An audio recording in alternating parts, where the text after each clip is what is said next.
রাশিয়াকে অর্থনৈতিকভাবে পঙ্গু করতে সব রকমের চেষ্টা করে যাবে ইউক্রেন। নতুন বছরে এমন বার্তা দিয়েই ইউক্রেন ভূখণ্ড ব্যবহার করে রাশিয়ার গ্যাস ইউরোপে প্রবেশ বন্ধ করে দিলেন প্রেসিডেন্ট ভলোদিমির জেলেনস্কি। স্থানীয় সময় বুধবার ইউক্রেনের গ্যাস ট্রানজিট অপারেটর নাফটোগাস এবং রাশিয়ার গ্যাসপ্রমের মধ্যে 5 বছরের চুক্তির মেয়াদ শেষ হয়। তবে চুক্তির নবায়নে ক্রেমলিনের পক্ষ থেকে কোনো অনুরোধ করা হয়নি।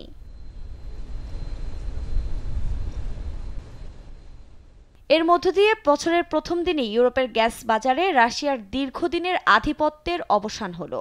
এর আগে এক ভিডিও বার্তায় ইউক্রেনীয়দের রক্তের ওপর দিয়ে পুতিনকে কিছুতেই অর্থ উপার্জন করতে না দেওয়ার হুঁশিয়ারি দেন জেলেনস্কি। গণমাধ্যম বলছে, ইউরোপে রাশিয়ার প্রাচীনতম গ্যাস রপ্তানির রুট ছিল ইউক্রেন। সোভিয়েত আমলে নির্মিত পাইপলাইন দিয়েই বছরে $500 কোটি আয় করত রাশিয়া। তবে এ পথ বন্ধ হলে পরের পদক্ষেপ কি হবে সে বিষয়ে এখনও কিছু জানায়নি মস্কো। এখনও কৃষ্ণ সাগর দিয়ে তুর্ক স্ট্রিম পাইপলাইনের মাধ্যমে হাঙ্গেরির পাশাপাশি তুরস্ক ও সার্বিয়ায় গ্যাস পাঠাতে পারবে রাশিয়া।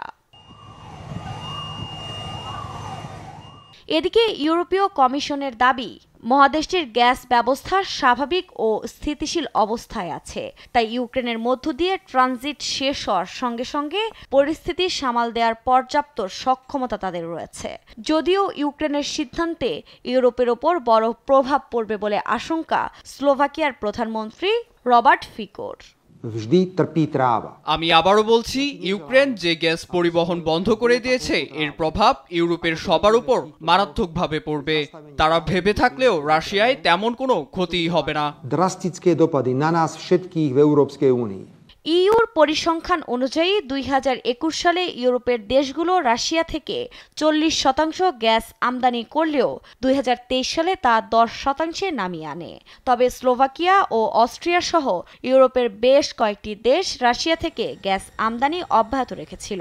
জেলেনস্কির এমন সিদ্ধান্তের প্রভাব ইতোমধ্যে স্লোভাকিয়ার উপর পড়েছে, কারণ দেশটি ইউতে রাশিয়ার গ্যাসের প্রধান প্রবেশদ্বার।